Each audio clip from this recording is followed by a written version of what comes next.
El Señor esté con ustedes. Y con tu espíritu. Proclamación del Santo Evangelio según San Lucas. Gloria a ti, Señor. Por aquellos días Jesús se retiró al monte a orar y se pasó la noche en oración con Dios. Cuando se hizo de día, llamó a sus discípulos. Eligió a 12 de entre ellos y les dio el nombre de apóstoles. Eran Simón, a quien llamó Pedro, y a su hermano Andrés, Santiago y Juan, Felipe y Bartolomé, Mateo y Tomás, Santiago el hijo de Alfeo, y Simón, llamado el fanático, Judas el hijo de Santiago, y Judas Iscariote, que fue el traidor. Al bajar del monte con sus discípulos y sus apóstoles, se detuvo en un llano. Allí se encontraba mucha gente que había venido tanto de Judea y Jerusalén como de la costa de Tiro y de Sidón.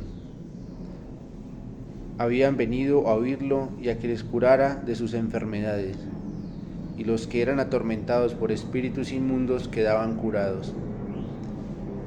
Toda la gente procuraba tocarlo porque salía de él una fuerza que sanaba a todos. Palabra del Señor. Gloria a ti, Señor Jesús.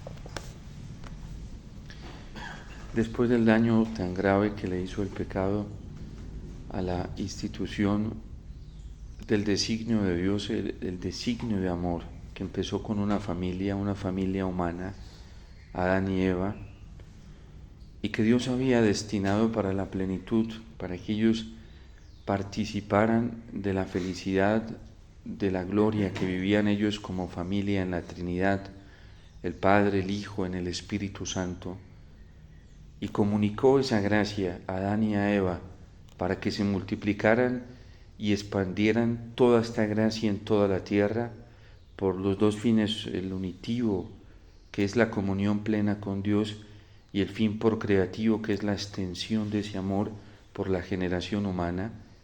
Después del daño tan grande que hace el pecado a este designio de Dios, Dios trabajó por volver a reorganizar las cosas y volver a este restablecimiento de su plan y su designio con el hombre, con la persona humana, con la familia humana, e intentó de muchas maneras a lo largo de las etapas de la salvación, pero nunca logró encontrar la respuesta adecuada que él necesitaba para poder llevar a cabo este propósito, este designio que él quería y que siempre ha querido, que siempre sigue sosteniendo, de comunicar a la plenitud de lo que es él, que es su gloria. Vino la plenitud de los tiempos. Así la llama San Pablo, al momento en el que Dios decide el plan maravilloso, y es el de la encarnación. Él mismo se hace persona, Él mismo se hace humano, Él mismo viene en persona y comienza a restablecerlo todo con la colaboración de un hombre y de una mujer que se ajustaron dentro de las respuestas más perfectas de toda la historia de la salvación, que fueron San José y la Virgen. Y encontró estos dos cooperadores que obedecieron su palabra, la creyeron, que no se comportaron como incrédulos, muchos incrédulos en el Antiguo Testamento, y que no fueron rebeldes, fueron dóciles. Y entonces Dios logra con ellos encontrar ese consorcio, esa asociación, esa participación, esa comunicación perfecta para comenzar a instaurar su plan de salvación. Y es en la plenitud de los tiempos que alcanza a estar todo listo para que Él mismo se haga persona y se encarne en el seno de la Virgen y venga a mostrarnos el principio y la plenitud de lo que Él quiso. Y en Cristo comienza toda esta restitución perfecta, esta reparación perfecta, esta regeneración perfecta, esta vida nueva perfecta, pero ya en un nivel más pleno que al principio. Y por eso siempre que Cristo predicaba decía: habéis oído que se dijo, pero yo os digo. Por el comportamiento de ustedes fue así, pero al principio no fue así. Y hoy Cristo hace algo muy fantástico. Después de la institución familiar que ya está funcionando en la Virgen y San José, en Él como hijo, ahora viene la institución del pueblo que Dios siempre quiso, la gran familia de Dios, como lo llama el Concilio Vaticano, se llama el Concilio Vaticano II a la Iglesia como el nuevo pueblo de Dios. Y lo hace instituyendo 12, para reparar una respuesta imperfecta de 12 que había instituido en el Antiguo Testamento y que, aunque se esforzaron por ser buenos, no dieron la talla. Y eran los 12 hijos de Jacob, donde se implantó el nuevo pueblo de Dios con las 12 tribus de Israel. A Jacob le cambia el nombre para poderlo llevar a cabo este proyecto de la gran familia y le dice: ya no te llamarás Jacob, sino que te llamarás Israel. En el lenguaje semítico le está diciendo: ya no te llamarás individual, serás un pueblo. Ya no serás solamente una familia, serás un pueblo grandísimo que camine en mi presencia. Y por eso continuamente Dios decía a los profetas, cuando Él mismo, para encender la esperanza del pueblo, les decía: yo voy a trabajar, yo los voy a guiar, yo los voy a purificar, yo les voy a cambiar el corazón de piedra por un corazón de carne, yo mismo los voy a pastorear, yo mismo marcaré, pondré mi alianza, mi palabra, lo que quiero en sus corazones para que todos las conozcan, y entonces ustedes serán mi pueblo y yo seré su Dios. Es el sueño de Dios, mostrado a través de los profetas. Y con Cristo el Padre comienza a regocijarse porque lo está logrando. Escoge un grupo de 12 cercanos que se convertirán en la base, en el fundamento, como lo dice San Pablo, en donde se cimiente este nuevo pueblo de Dios. Y por eso dice hoy San Pablo en la carta a los Efesios que nosotros, los que nos esforzamos por ser fieles a lo que Cristo pidió y vivir como Cristo pidió, porque la constitución del apóstol y del fiel en la iglesia no es el que hace ritos externos o el que utiliza los sacramentos como un formalismo externo, como ya lo ha denunciado el Papa Benedicto XVI en tantas ocasiones, sino el que ajusta su inteligencia y su voluntad al querer de Dios, a su palabra y a sus acciones en Cristo. El que vive externamente y no ajusta su modo de pensar, de razonar, al modo de pensar y de razonar de Cristo, ya está fuera de este pueblo. El que solo vive externamente su vida cristiana, pero no ajusta su querer, que es la voluntad, su deseo al deseo de Cristo, que es que el Padre sea amado y el Padre sea reconocido como la única fuente de la vida, del amor, de la alegría y del gozo, entonces ya está fuera de este pueblo. Pero le ha venido diciendo a los efesios que él vive admirado de su fe, y por eso cuando les escribe la carta a los de Éfeso, empieza dándole gracias al Padre de los cielos, porque ustedes han descubierto esta gracia y están viviendo en ella, y los invita a perseverar en esta gracia y a no dejársela quitar. Cuando Pablo escribe a los filipenses y escucha las noticias de la fidelidad en la que ellos viven, porque ya hay cristianos que están entregando la vida por esta verdad en vida del apóstol, San Pablo se admira y les dice a los filipenses, no se echen para atrás.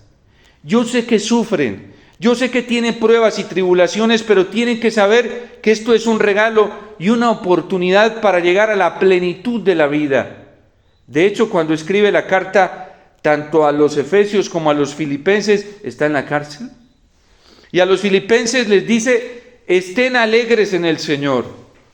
Un hombre encarcelado que está sufriendo, que está siendo azotado por la fe, que está viviendo aparentemente la frustración de ser cristiano en este mundo, les dice, se lo repito, estén felices, porque yo tengo motivos para estar feliz hoy.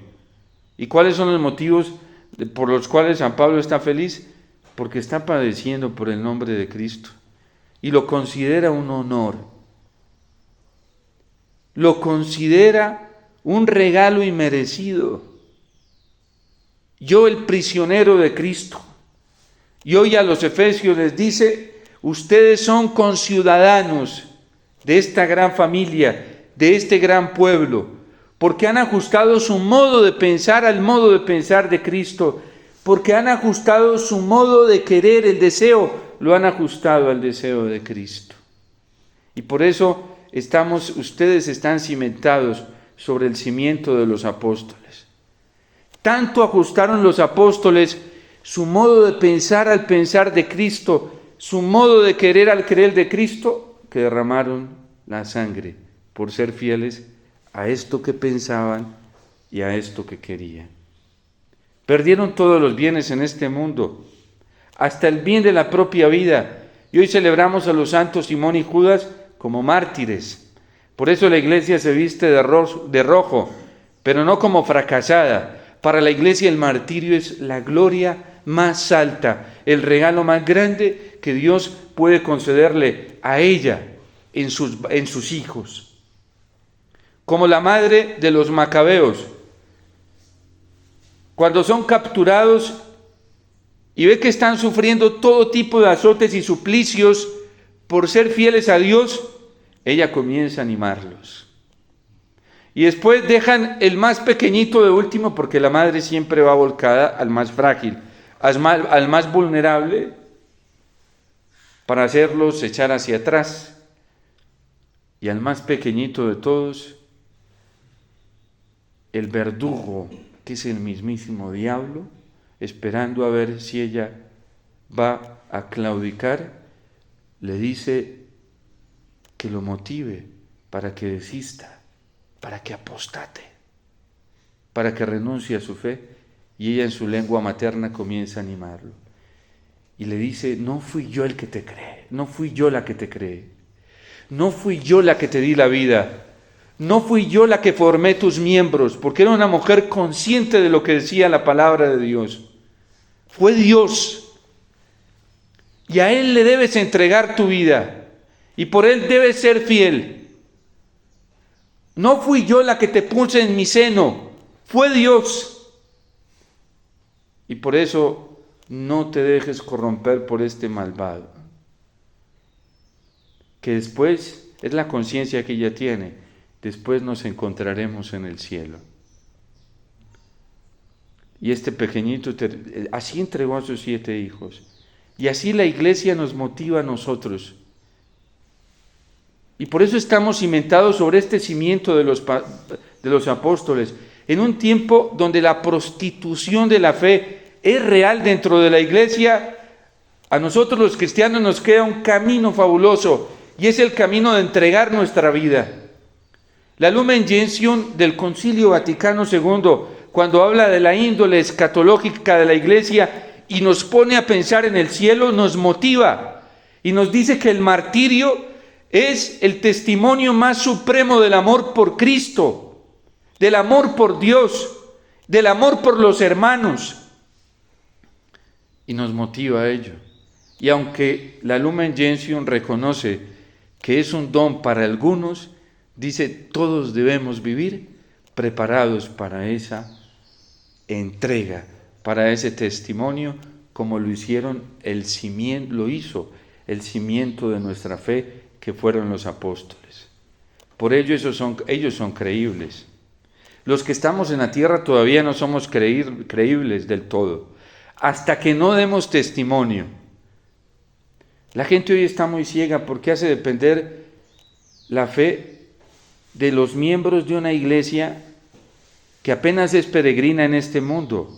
Es una tontería ponerse uno a mirar como motivación de entrega a los vivos. Aquí estamos juntos, el hambre y la necesidad, todos somos imperfectos. Hay que mirar a la iglesia del cielo. Y la iglesia, muchos dentro de la iglesia tontamente se ponen a mirar al Papa si da ejemplo o no da ejemplos. Eso no nos importa a nosotros. Nos importa el ejemplo ya dado, el testimonio ya dado, el testimonio en acto de los apóstoles, que es el cimiento de nuestra fe. La gente se está dejando engañar, entretener. El Catecismo de la Iglesia Católica, en la cuarta parte, cuando habla del combate de la oración y las dificultades para orar y para poder llevar una vida espiritual profunda, recogiendo todo el patrimonio de los santos, de los místicos, nos dice que una de las imposibilidades para orar y para llevar una vida espiritual buena es la distracción. Y termina recogiendo un principio de los padres de los padres místicos, de los padres espirituales, y dice: ir en casa de la distracción es terminar envuelto en ella, terminar casado por ella. Si hoy a los cardenales se les da por apostatar y decir errores, hay que dejarlos. Ellos verán, ellos le tendrán que dar cuentas al Señor. Si un sacerdote se dedicó a vivir una vida doble moralmente, hay que entregárselos a mi Dios, es el único que puede cambiar ese corazón y transformarlo. No es tarea nuestra. La única ayuda, el acto de amor más grande que podemos hacer por ellos es, en primer lugar, si nos damos cuenta, porque nos cuesta advertirle, porque si no te pierdes. Y si no hace caso, pues tenemos a dónde ir, al corazón de Jesús. Porque dice el profeta Jeremías, interpretando la palabra del Señor, el corazón es lo más torcido que hay. Solo yo, Yahvé, lo escudriño y solo yo puedo transformarlo. Por eso la Virgen en Fátima no le dijo a los pastorcitos: vea, váyanse a hacer retiros los fines de semana, convoquen gente. No, que quieren ofrecerse a Dios en sacrificio y súplica por la conversión de los pobres pecadores. Y ellos dijeron: sí queremos. Y les dice la Virgencita: Dios les va a mandar muchos sufrimientos por eso. Esos niños valientes. Sí. Y sufrían. Y a veces la más grandecita, que era Lucía, se echaba como para atrás. Ella misma lo cuenta.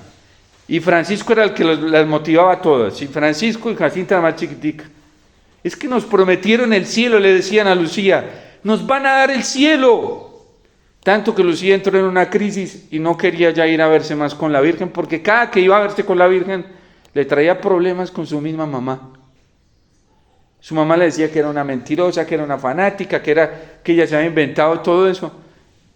Y le comenzó a entrar el miedo interior por esa persecución y no quería. Y Francisco intentó convencerla a Jacinta y nada, el miedo le estaba ganando. Tenía una tentación de miedo.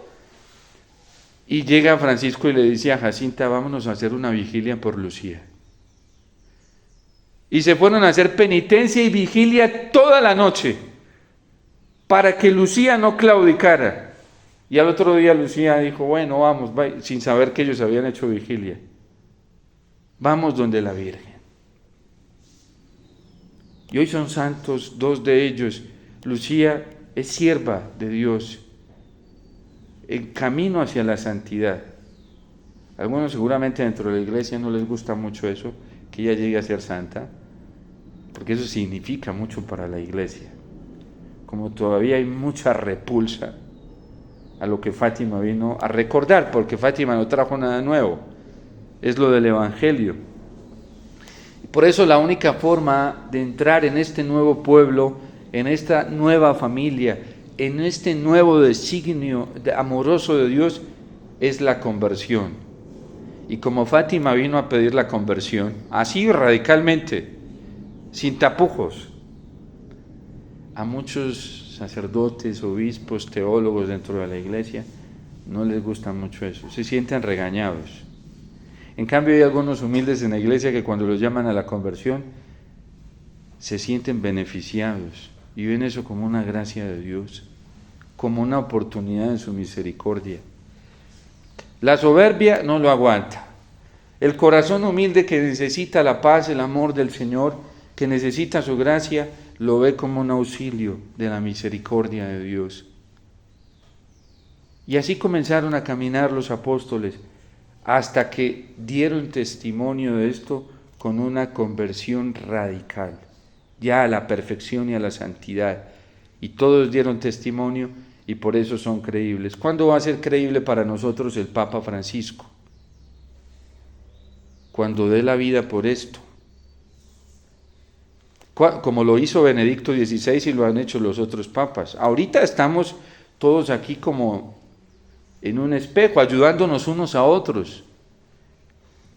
Junto con él caminamos todos envueltos en la misma miseria. La Lumen Gentium nos dijo que la iglesia es un misterio porque es santa, porque santo es su fundador, y ya brilla en santidad en aquellos que hicieron lo que hizo su fundador y están con él en la eternidad. Pero la iglesia también es un misterio porque es imperfecta, pecadora, en los que estamos acá, empezando desde el Papa Francisco. Bueno, yo no me estoy inventando esto para que otros no se peguen, él lo ha dicho, él no lo esconde. Y yo no creo que él lo esté diciendo diplomáticamente, yo creo que es un hombre sincero, sí. Dice, recen por mí que soy, seguramente él mismo se ve envuelto en su miseria, en sus imperfecciones y pide el auxilio y la oración, y nuestra tarea es ayudarlo. Por eso todos los días, Santo Padre, oramos por ti en la misa, para que llegues a la perfección, ¿sí? Aquí, para que los obispos lleguen a la perfección, para que los sacerdotes lleguemos a la perfección. Todos los días se lo decimos en la gran oración que le hace la iglesia al Señor. Papa Francisco, nuestro obispo, todos los pastores que cuidan de tu pueblo, llévala a su perfección. Yo no sé por qué hay obispos que se les da rabia que les digan que se tienen que convertir. Los sacerdotes, que nos moleste que nos digan que tenemos que ser convertidos. Si todos los días, hasta nosotros mismos lo decimos, para que lleves a la perfección a los pastores de tu iglesia. La iglesia no nos está insultando al decirnos que somos imperfectos todavía, ¿sí? Le está suplicando al Padre que nos lleve. Es la ilógica de la insensatez. Hay tanta insensatez en la cabeza, y no de los que están fuera de la iglesia, de los que estamos dentro. Hay gente que está fuera y está más cuerda que nosotros, ¿sí? Y a lo mejor hasta estarán haciendo más la voluntad del Señor, porque para vivir como viven muchos de los católicos, con esa vida doble, mejor me quedo aquí viviendo una vida honesta, en la verdad, coherente y no hipócrita. Así, yo tengo amigos que viven fuera y dicen, es que hay muchos, ustedes son muy hipócritas, porque ustedes van y predican, y uno se da cuenta que a la hora de orar, oran de otra manera. Entonces llega un sacerdote y se para en el púlpito y dice, hay que vivir alegres en el Señor, y sale de la misa con la cara de amargura y de sí, y a quejar, es que ser cristiano ser sacerdote es lo mejor, y por allá después en la vida, en el actor, quejándose de todo. Son coherencias. Es que yo me quiero convertir al Señor y quiero ser un santo, y le manda al Señor las pruebas para que sea un santo. Ay, pero yo qué malo hice. Es que la santidad no se gana tomando Coca-Cola y comiendo papitas fritas o palomitas así, sentadito en una silla viendo ya películas en el cine, no. Pero queremos, ¿qué está pasando? Una iglesia así, muchos quieren una iglesia así, a la manera de ellos, no a la manera de Cristo, a la manera del capricho humano. No es así. Gracias, a mí me da un consuelo eso cuando escucho eso, me encanta leerlo. Cuando dice, estamos cimentados sobre el cimiento de los apóstoles y Cristo es la piedra angular. Menos mal no me dice, ¿qué tal que me dijeran? Estamos cimentados sobre el cimiento de estos teólogos de hoy o de estos, Dios mío, ahí sí me enloquecería. Yo creo que ni el manicomio me serviría, porque sí, es la frustración total, sí. Menos mal, Cristo es nuestra piedra angular. Y los apóstoles que dieron testimonio del Señor son el fundamento de esta fe. Y los santos son los que nos motivan. Y su entrega y su coherencia y su fidelidad al Señor enciende nuestro corazón para darlo todo por el Señor. Cada vez, miren, la gente tiene que ser muy consciente. La prostitución, el adulterio de fe, la apostasía en práctica, es bárbara. Algunos alzan su voz enfórica para decir la iglesia está muy bien, sí, está muy bien, construida como muchos la están construyendo bajo un modelo humano, no el de Cristo. Ustedes se dan cuenta porque eso hablan y hablan y hablan y por ningún lado la palabra de Dios. Y eso sí, de pronto cogen por allá un versículo para justificar el bla bla bla de ellos, sí. Por ningún lado el fundamento de los apóstoles, bla bla bla bla, pero de ellos. Y eso sí, dicen Cristo, Cristo, Cristo, pero ya es un Cristo de ellos, un modelo humano. Porque eso hizo el anticristo. ¿Qué está haciendo el anticristo hoy? El anticristo construyó una nueva religión, paralela, tiene que ser paralela, similar. No puede ser fuera de la iglesia, tiene que ser dentro, ¿sí? Porque es que el diablo sabe muy bien qué significa este pueblo santo de Dios. Y él sabe, el diablo sabe que no la va a poder destruir, pero tiene que engancharse al mayor número que pueda, ¿sí? Pero él sabe que ya está derrotado, él sabe. Los que no sabemos somos muchos de nosotros porque ya perdimos la fe, sí. Él ya sabe que está perdido. Y nos quiere hacer creer la mentira de que esto ya no tiene solución. Porque a través de la mentira trabaja, sí. Mire, tiene a muchos engañados en la iglesia, ya les hizo creer que esto ya... Y a algunos les ha hecho creer que tienen que ser ellos los que cambien la iglesia. Y entonces están revelando a lo que la iglesia siempre ha vivido. A mí me impactó mucho cuando, meditando, porque lo trato de profundizar, me parece muy profundo, el Papa Benedicto XVI, alguna vez escuché esto, que la plegaria eucarística 2,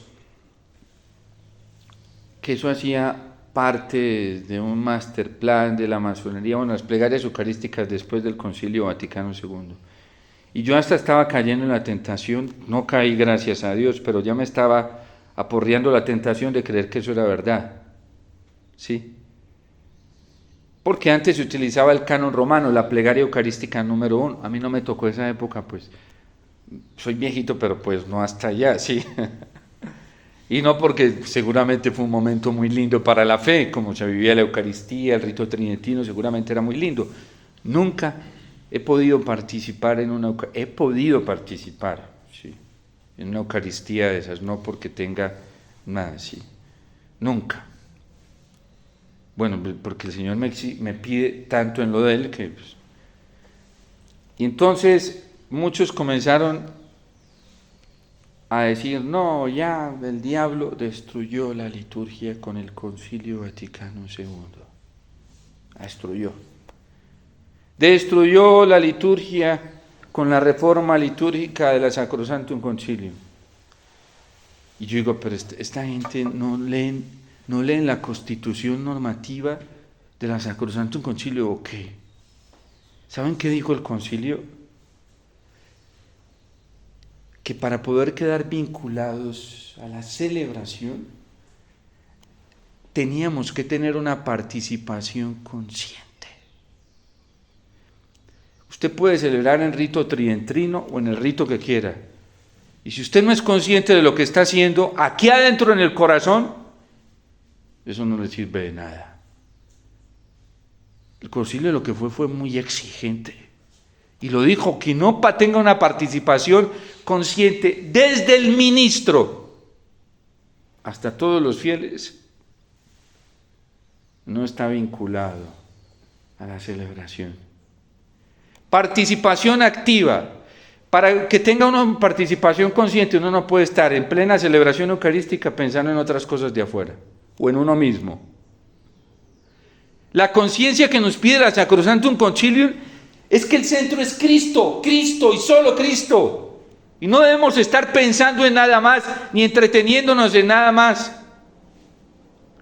Ni en el gatico o el perrito que llevé a la misa a ver si vino o no vino. Ese no es el centro. Ni en la señora que está delante o detrás, ese no es el centro. Cuando yo fui a estudiar mi primer año en el seminario de filosofía, éramos casi 100 seminaristas. Y entonces yo me senté atrás porque dicen que los últimos serán los primeros, sí, entonces me fui atrás.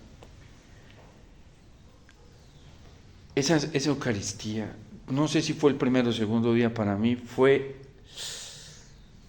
una lucha, la lucha más grande, porque escuchaba hablar, unos que se movían, que esto. Y yo concluí y dije, si yo sigo haciéndome acá, o termino cayendo en crítica, en condena a los otros, o termino envuelto en lo mismo, distraído, y no puedo vivir mi celebración. Y entonces yo dije, bueno, Omar, ¿para ti qué es lo más importante? Para mí lo más importante es Jesús. Entonces me voy a seguir sentando en la primera banca. Literal, sí, yo me sentaba siempre en la primera banca ya, porque soy tan frágil y tan débil, yo dije, yo soy muy débil, seguramente algunos tendrán, no sé, si tendrán esa capacidad mística, ¿sí? Que no se distraen con nada, yo no, yo sí necesito, Señor, perdóname, pero necesito sentarme acá porque... Y a veces, a mí me pasó muchas veces en primeras etapas de formación, no solo allí en esa casa, sino en otros lugares, que veía sacerdotes que trataban al Señor en la Eucaristía. Y volví otra vez lo mismo, y dije, Omar, si te pegas de eso, vas a terminar centrado en el sacerdote, lo que hizo, no hizo, de qué manera lo hizo, y te vas a distraer. Y no te pierdes de lo esencial. Entonces dije, ya sé qué voy a hacer. El Señor me inspiró y dije, en el momento de la consagración voy a cerrar mis ojos. Y yo me voy a imaginar lo que es verdaderamente la celebración, ¿sí? Y la vivo así.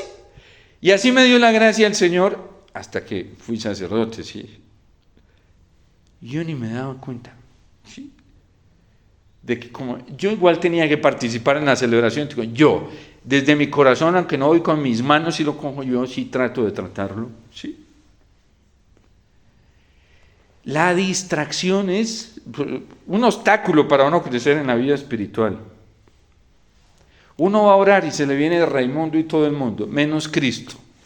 Y uno dice, ¿por qué? Porque el diablo ya nos llenó de una cantidad de basura, viendo, mirando, tocando lo que no debíamos tocar, ¿sí? Mirando lo que no debía, y ya de todo eso nos viene en la oración. Uno se da cuenta cómo vive el diario vivir cuando viene a orar y cuando viene a estar con el Señor, ¿sí? Si sí vivió en recogimiento y en vida interior y estuvo cuidadoso de no entretenerse y enredarse en los abrojos, o si sí se enredó. Eso se da cuenta uno en la misa. Eso se da cuenta uno cuando viene al Santísimo, cuando hace la liturgia de las horas o cuando coge la palabra de Dios. A mí me gusta mucho porque ese es un principio de los padres y lo trae el catecismo. Porque dice, cuando viene la distracción, el diablo también se convierte como, yo no sé cuál, hoy en la medicina, cuál será el modo de examinar más sofisticado y tecnológico que haya, ¿sí? Pero el diablo es el modo de examinar nuestra vida más avanzado que hay, ¿sí? Para darnos cuenta cómo estamos. Y nos presenta una radiografía, un escáner así. Y entonces dicen los padres espirituales, dice, aprovecha eso. Te mostró, quieres decir que estás mal, con humildad reconócelo delante del Señor, pídele perdón y vuelve a centrarte humildemente en el Señor y ya. Y te aprendes a dar cuenta que estabas por allá enredado, a la próxima no lo vuelvas a hacer y ya, ¿sí? Porque nuestro centro, Cristo es la roca, el cimiento donde todos debemos centrarnos. Entonces, me vino un pensamiento que me produjo turbación, me produjo miedo, yo ya sé de quién es. Y me lo puso porque yo me dejé contaminar por ahí viendo lo que no debía, deseando lo que no debía desear, queriendo. Simplemente vuelvo y centro mi corazón en el Señor y ya le digo, Señor, perdón. Ya estaba enredado, me estaba dejando envolver por ahí por la mentira. Centro mi corazón en ti, que eres la roca, y ya. Así funciona la fe. El centro de la fe, el fundamento de la fe es el Señor. Y eso da paz al corazón. Yo siempre le digo a la gente, sobre todo cuando predico retiros, porque lo sé por muchas cosas, ¿sí?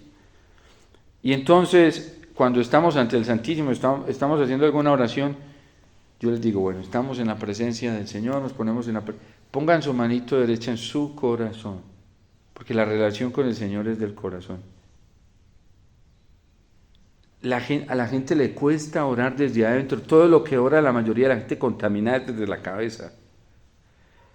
Y por eso cuando la gente ora desde la cabeza, lo único que le viene es distraer de todo menos el Señor. Cuando oran con el corazón le viene paz, consuelo, alegría. Sí, eso lo sienten. Y eso no lo da el demonio, eso lo da el Espíritu Santo. Y la gente, el diablo es tan astuto que hay gente que dice, ay, ¿será que tú qué sientes? Paz. Padre, ¿será que me está engañando el demonio? El demonio da esa paz en el corazón, jamás. Es que la morada del Espíritu Santo es el corazón. El diablo en el corazón solo sabe colocar turbación, angustia, sí. Y al que está en pecado, que vive la vida de pecado, le coloca tranquilidad, sí. Le dice, no, el que está en pecado sabe que está en pecado, pero ¿saben qué le dice el demonio? Tranquilo, no te preocupes, que eso, todos entran al reino de los cielos así. Tú no te preocupes. Todos se van a salvar. Es más, y como tú eres el más débil y el más pecador de todos, y si sigues pecando más, pues los más pecadores pues alcanzan más. Es una mentira que les mete. El Espíritu Santo que nos dice, deja ese pecado, déjalo ya, no mañana, no me entristezcas. Así funciona la vida espiritual. Bueno, porque ese es el fundamento de los apóstoles, lo que ellos nos enseñaron, ¿sí? Imagínense a Pedro predicando, porque no lo hizo, Pedro no lo hizo, pero diciendo, sigan en el pecado, no importa, todos van a ser santos, todos. No, ahí lo tiene clarísimo, ¿sí? Allá su primer pregón que les dijo, ustedes mataron al Señor y es eso. ¿Y qué tenemos que hacer? Dijo, conviértase rápido y hágase bautizar en el nombre de Jesús. Así claro, fue su primera, ese ejemplo del Papa, el primer Papa, estupendo. Bueno, en fin, estamos cimentados sobre el cimiento de los apóstoles. El que quiere vivir en el pecado lo hace porque quiere, porque a toda la tierra ha alcanzado el pregón del Señor y hasta los límites del orbe de su lenguaje. Y hoy el Evangelio ha sido expandido. Que otros lo estén torciendo, estén predicando. San Pablo, frente a la dureza de sus hermanos judíos, decía, ¿y entonces qué les pasó? ¿Será que a ellos no les ha llegado el anuncio? Capítulo 10 de Romanos. Dijo, no. Cita este salmo, dice, a toda la tierra llegó su pregón y hasta los límites del orbe de su lenguaje. No han querido, se han rebelado, no han querido escuchar, quieren creer otra cosa. Quieren otro anuncio y no se les va a dar otro anuncio. Entonces, démosle gracias al Señor porque en verdad estos tiempos que estamos viviendo son muy hermosos. No nos asustemos de que en la vida de muchos católicos haya prostitución de fe. No nos asustemos ni nos escandalicemos de que en muchos católicos bautizados, incluyendo sacerdotes, consagrados, obispos, haya adulterio de la fe. Oremos, amemos, imploremos misericordia y no dejemos de suplicar en la Eucaristía por todos los que hoy se están pervirtiendo y apostatando de la fe, que cada vez son más. Cada vez son más. Nosotros seámosle fieles al Señor. A todos nos está llamando a lo mismo, pero el Señor en algunos encuentra respuesta, en otros no. Entonces es un tiempo maravilloso para descubrir la roca firme que es Cristo, está en los sacramentos, está en la Eucaristía. Por eso nosotros no tenemos ningún motivo para angustiarnos. Cristo sigue con nosotros, está en la Eucaristía, está en su palabra, está en los sacramentos y sigue vivo transformando. Lo tenemos en el corazón de la Virgen, de la manera más sencilla para entrar en su corazón, con el rezo del Santo Rosario y la meditación de los misterios de Cristo. Cada uno de los misterios están tomados del Evangelio, es la historia de la salvación. Entonces, no tenemos, la gente, yo no sé por qué se está llenando de cosas raras en la vida espiritual. Si todo es tan sencillo, Dios es tan simple, nos trata como niños, así, nos da las cosas así sencillitas, para poder entrar en sintonía y en comunión con Él y experimentar la paz, la alegría que tanto necesitamos.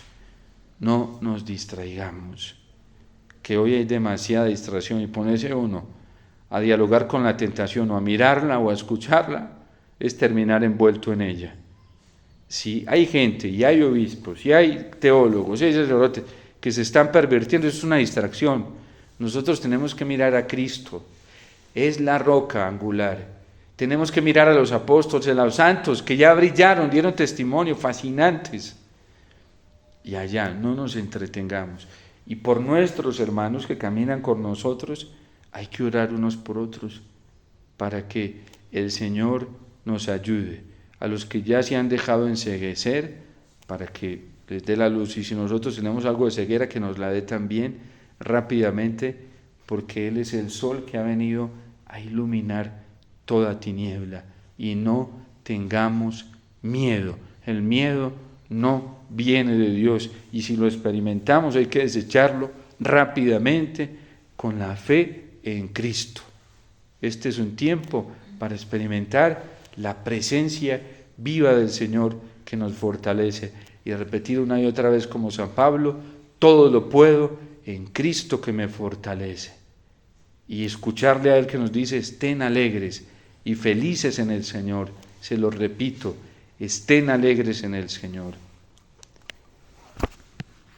Dios te salve